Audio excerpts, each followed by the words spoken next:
Kia ora motueka Anglican whānau. It is great to be with you again. We're continuing in our series called Life Together.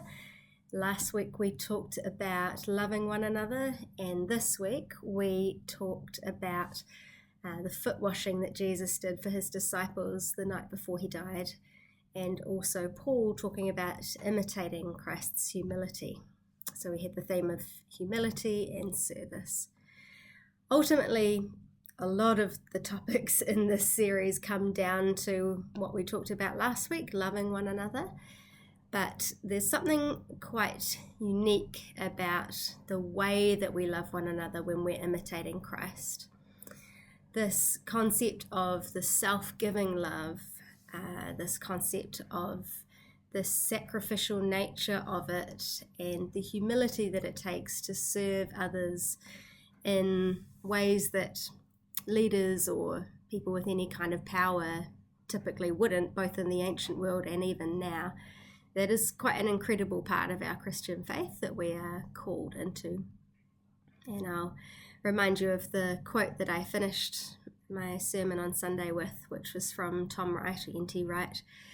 As you look at the incarnate Son of God dying on the cross, the most powerful thought you should think is this: this is the true meaning of who God is.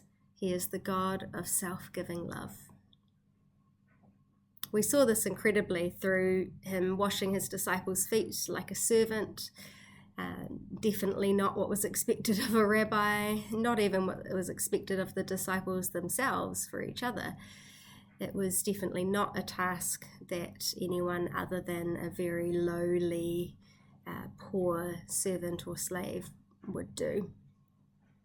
And he even washed Judas's feet, which is also quite incredible given what happened very shortly afterwards.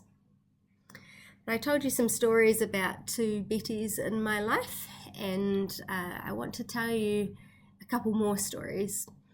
One is the Betty of my childhood, my neighbour when I was a kid, who looked after me after school while my mum did a course and taught me how to knit, and along with a whole bunch of other things. When she was teaching me to knit, I would frequently drop stitches by accident, and she would say, "That's fine, no worries, I'll fix it." And she would do this some kind of magical reverse knitting. If anyone can do that, I'm very impressed. She would sort of undo all the knitting, pick up the stitch, and then redo it back up to where I had it.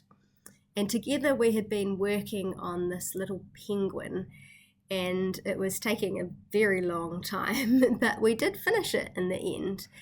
Except I'm pretty sure that I did basically none of the stitches in the end, because she had to reverse and redo so much of it that she had essentially made this penguin. But I felt like I had won this incredible prize of finishing this thing, and I felt so accomplished. And she was the one who humbly walked me through it, who didn't take any credit, who just kindly loved me in this really practical, humble way. The other story from the other Betty in my life, from more recently in Wellington, I told a story about some strawberries on Sunday, but the other story about that Betty is that I went to her house once and she had a bunch of maidenhair ferns in the corner of her lounge, and they were thriving. She had a whole lot of them, and apparently they kept growing and splitting or something, and she kept getting more and more of them. And I remarked at how incredible this was, because I thought they were really hard to keep alive. And she said, "Oh, I don't know, they just seem to do really well here." And then when I left, she gave me one. Now, I took it home, I tried to care for it, I put it in the bathroom, a nice damp place, and I tried to water it, but it died. And I told her about this, sadly, and so she showed up the next week at church with another one for me. And so I tried really hard to look after that one, and it lasted a lot longer, but it still died. And then she gave me a third maidenhair fern, and for her, she didn't seem too worried about whether I was super appreciative or whether I succeeded in whatever I was doing. She just humbly decided to be generous with me and to serve me, and she noticed what I enjoyed and helped me in that. And I was an aspiring gardener, still kind of am, but need some help. But these two stories of these two Bettys, I think, just show some little ways that you can look out for people around you and deal with what's right in front of you.